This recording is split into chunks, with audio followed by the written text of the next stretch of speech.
Hello. Tonight, we will discuss the incredible true stories of the Apollo 13 mission, April 11th, 1970. The air was thick with anticipation at Kennedy Space Center in Florida. Towering above the launch pad stood the mighty Saturn V rocket, a technological marvel, 363 feet tall and the most powerful machine ever built by humankind.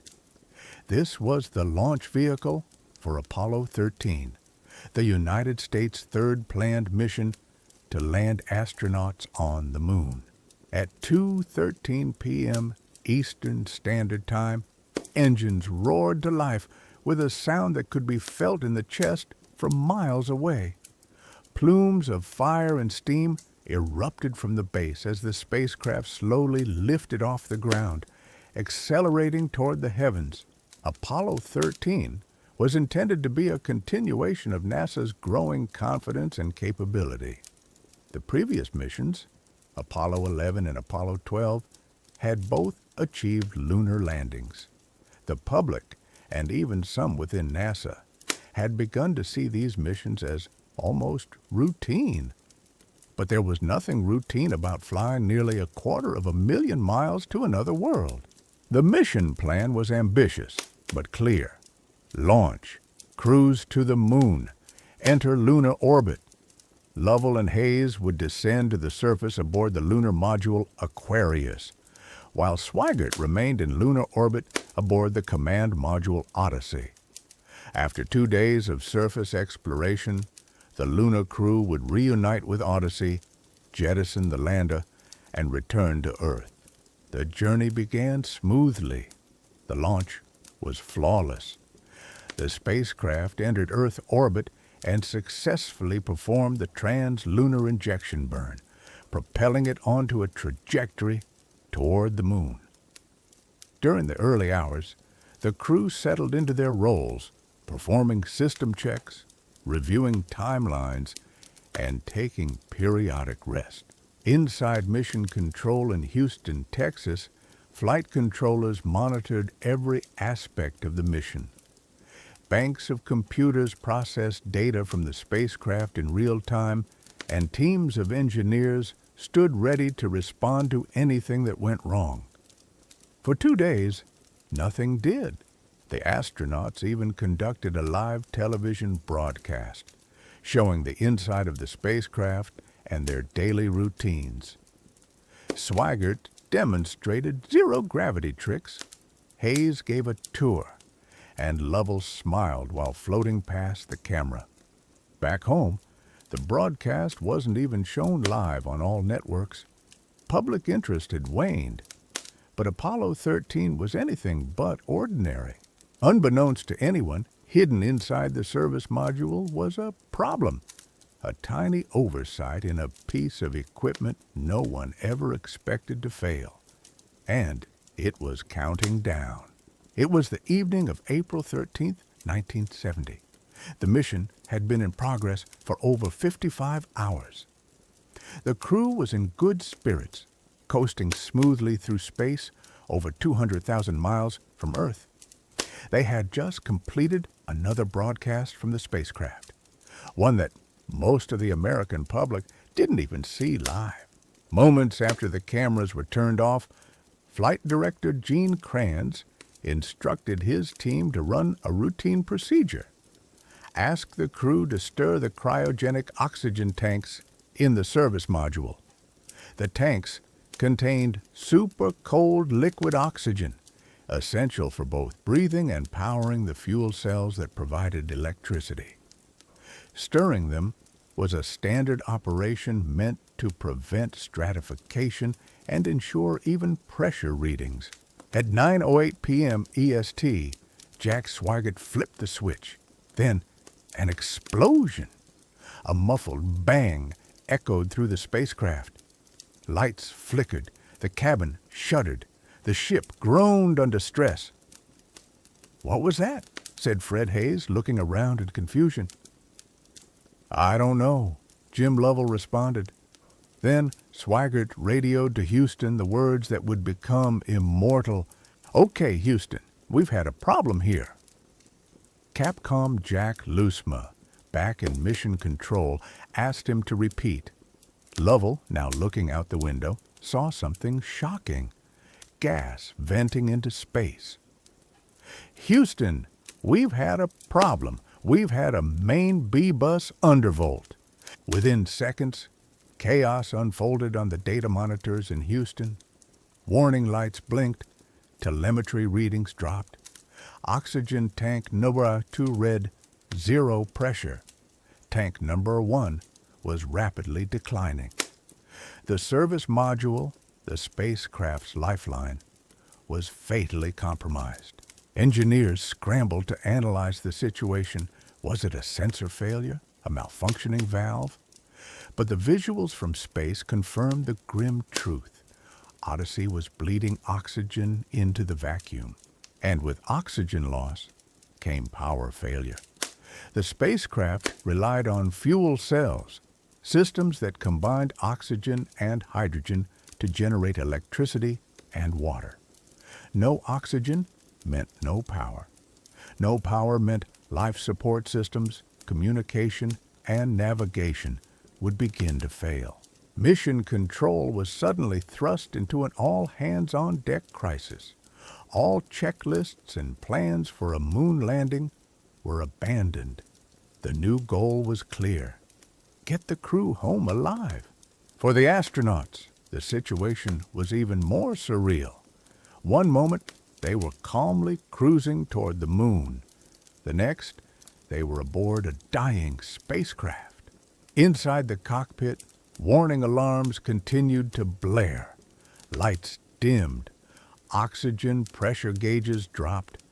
Battery reserves were limited, and the temperature began to fall. The astronauts donned oxygen masks. They turned off non-essential systems. They waited for instructions from Earth. Despite the confusion, none of the men panicked. Swigert floated silently, checking systems and flipping switches. Hayes monitored environmental controls. Lovell, the seasoned commander, looked outward again and repeated what he saw. We are venting something out into space. It's a gas of some sort, and it was oxygen, the one thing they could not afford to lose. At this point, 2/3 of the spacecraft's power-generating capacity was gone. They had to act fast. The plan to land on the moon was gone. Now it was a fight for survival, one that would push NASA, the astronauts, and the limits of human ingenuity to the breaking point. With the service module crippled and the command module Odyssey rapidly losing power, the crew had no choice but to turn to their backup, the lunar module Aquarius. Originally designed to ferry 2 astronauts to and from the lunar surface for a couple of days, Aquarius was about to become an untested lifeboat for 3 men in deep space. For the next 4 days, Jim Lovell took immediate command of the transition. He and his crew began powering down Odyssey to preserve what little battery power remained, batteries that would be absolutely critical for re-entry later on. Without them, the crew wouldn't survive the plunge back to Earth. Swigert was responsible for securing the command module. He moved quickly, following the power-down checklist. Every system, from the guidance computer to the cabin lights, was shut off. The once brilliant cockpit dimmed to black. Meanwhile, Hayes and Lovell floated into the cramped lunar module and began bringing its systems online, a process they'd practiced dozens of times in simulations, but never in space, and certainly not in this kind of crisis. The shift was not simple. The lunar module had its own guidance system, oxygen and power, but it had never been tested to support 3 astronauts for an extended journey. It had been designed for a 2-man mission of about 45 hours. Now, It had to support 3 men for over 90 hours, with limited power, water, and CO2 filtering. Still, it was the only option. The Command Module Odyssey was sealed and shut down. From this point forward, Aquarius was their home. Inside Mission Control, engineers worked round the clock. Flight Director Gene Kranz, clad in his iconic white vest, took command of the crisis. The mood was tense, but calm. No one raised their voice. No one panicked. Kranz gathered his team with a now famous declaration, "Let's work the problem, people. Let's not make things worse by guessing."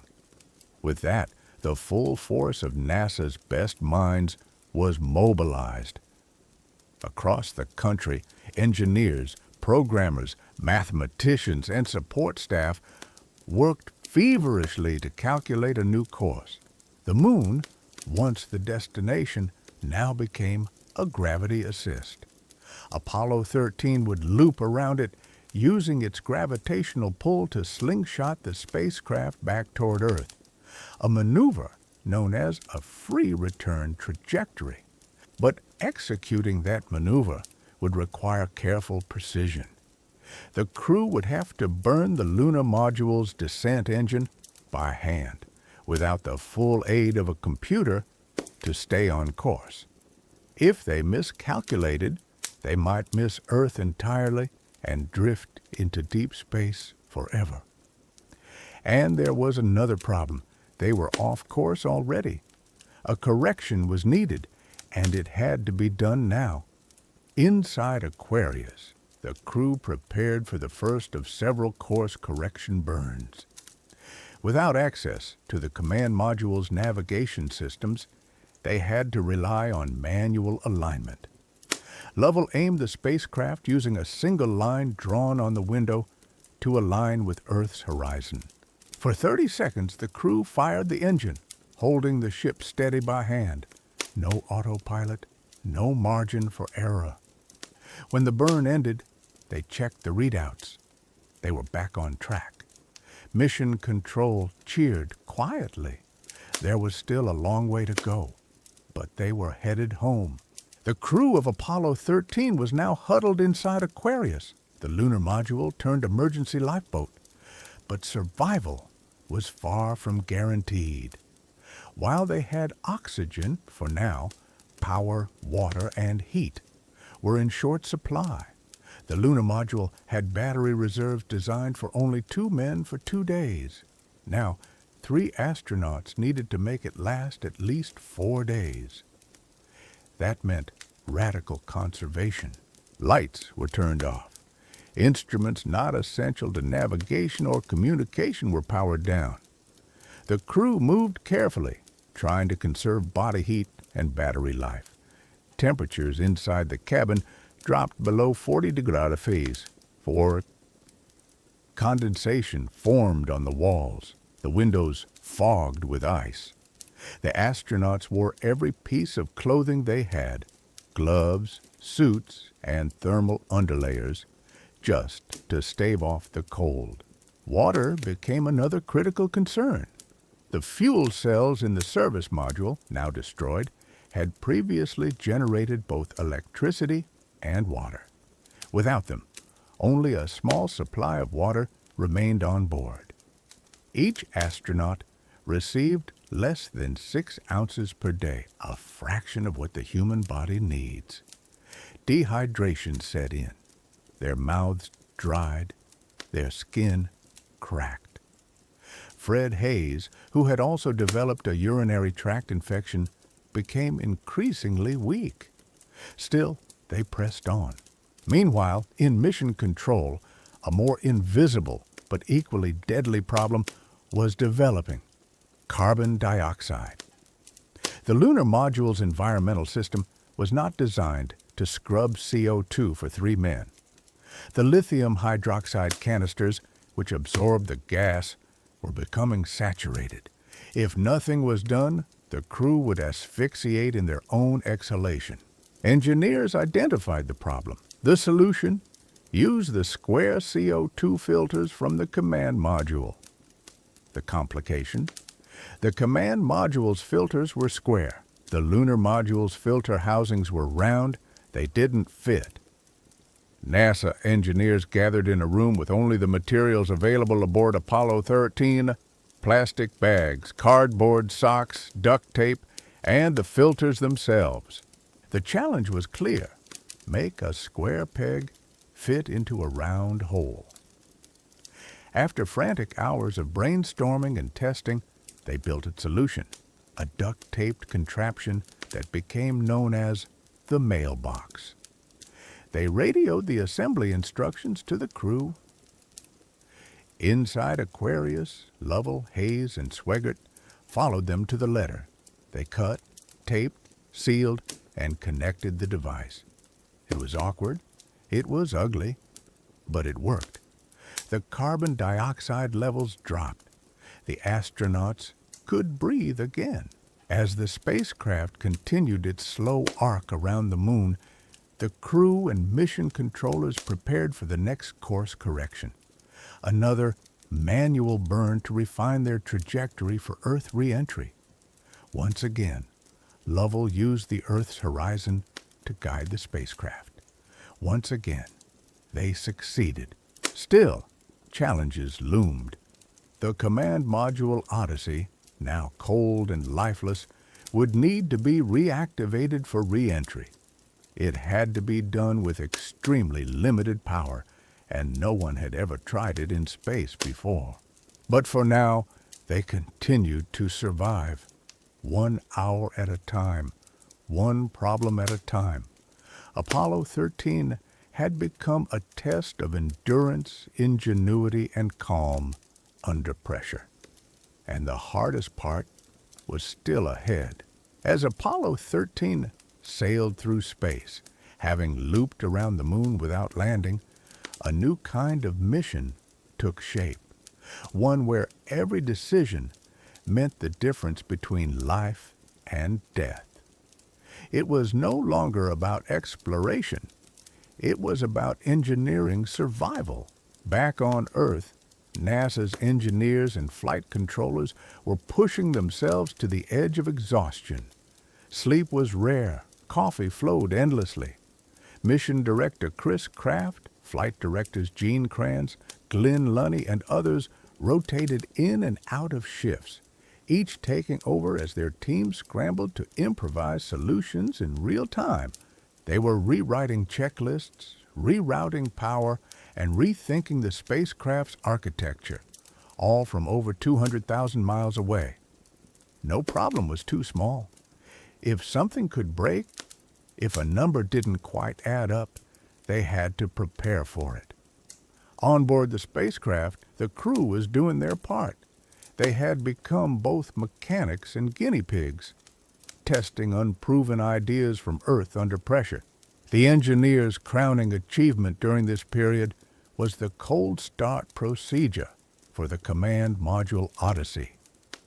The re-entry capsule had been completely powered down to conserve energy, something that had never been done before.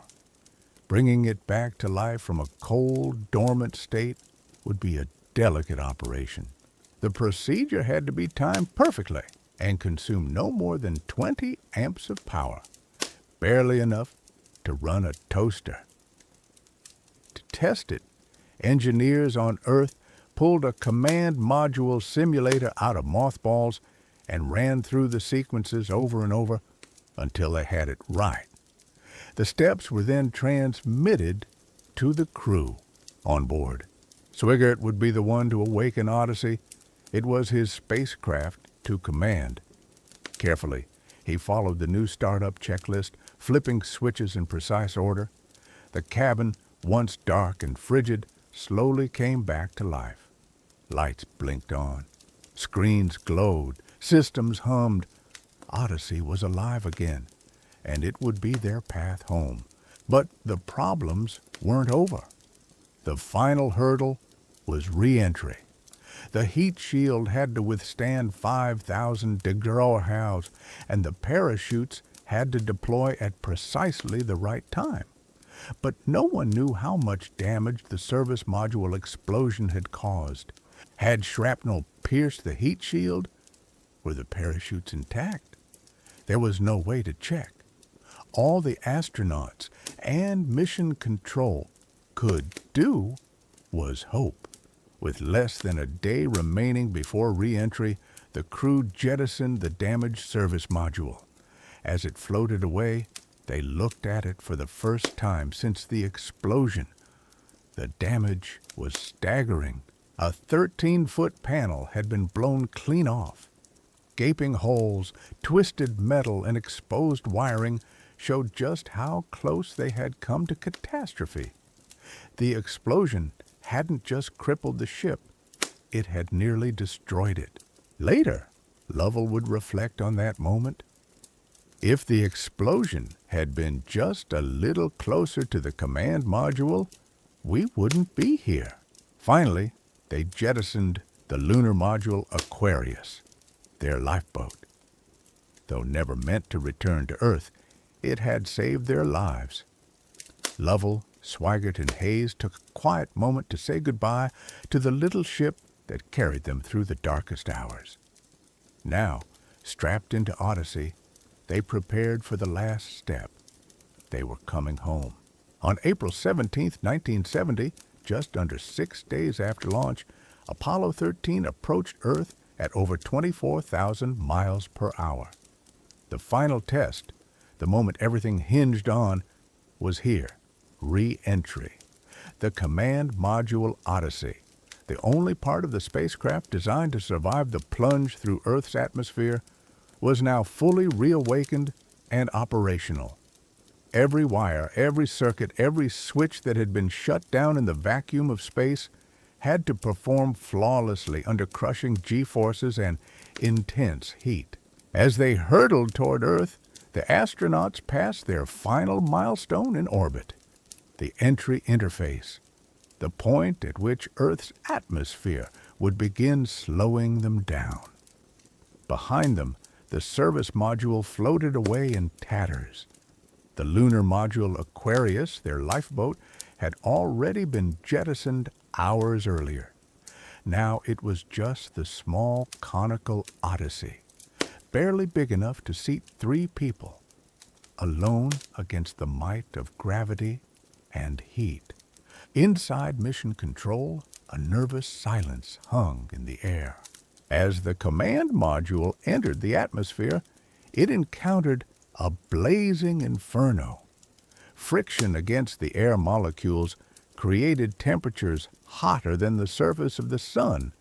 The ship's heat shield absorbed it all, or so everyone hoped.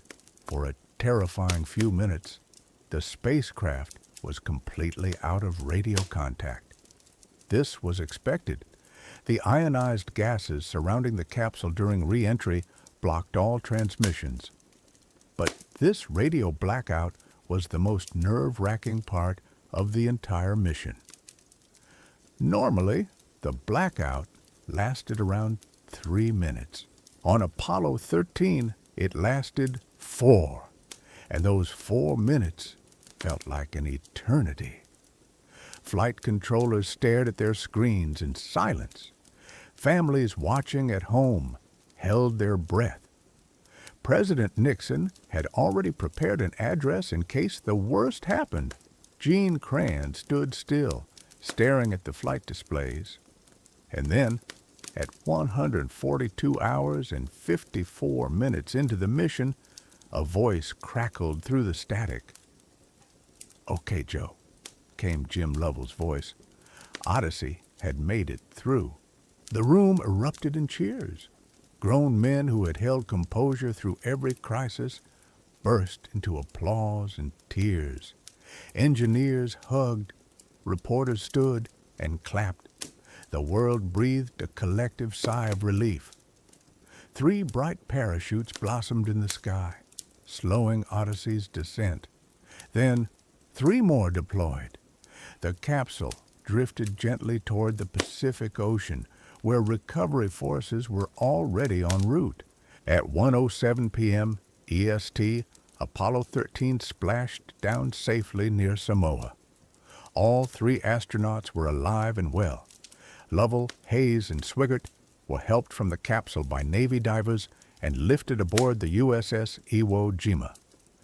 They were sunburned, dehydrated, and exhausted. But triumphant, they had traveled nearly 600,000 miles, survived an explosion, improvised life support, navigated manually, and brought themselves home with the help of thousands of people on Earth. Apollo 13 was supposed to be a mission of science. It became a mission of survival. Apollo 13 is often called NASA's successful failure. The mission didn't land on the moon, which was its original goal, but it achieved something far more profound: the safe return of its crew against all odds. In the days and weeks after splashdown, NASA and the world reflected on what went wrong and what went right. The explosion had been traced back to a faulty oxygen tank in the service module. The tank's internal wiring had been damaged during previous tests on Earth, causing a spark when power was applied in flight. NASA admitted fault, but the incident led to immediate and significant changes in spacecraft design and testing protocols. Oxygen tanks were redesigned, procedures improved, and safety systems upgraded. But beyond engineering fixes, Apollo 13 became a powerful story of human ingenuity, teamwork, and courage. The astronauts had remained calm under pressure. Mission Control had worked tirelessly, overcoming unprecedented challenges with creativity and precision. Gene Kranz and his team famously wore their white vests during the crisis, symbols of their determination. Kranz later said, "Failure is not an option." The phrase captured the spirit of the mission, the refusal to give up no matter the obstacles. Apollo 13 inspired a generation. It showed the world what could be accomplished when people came together in the face of disaster.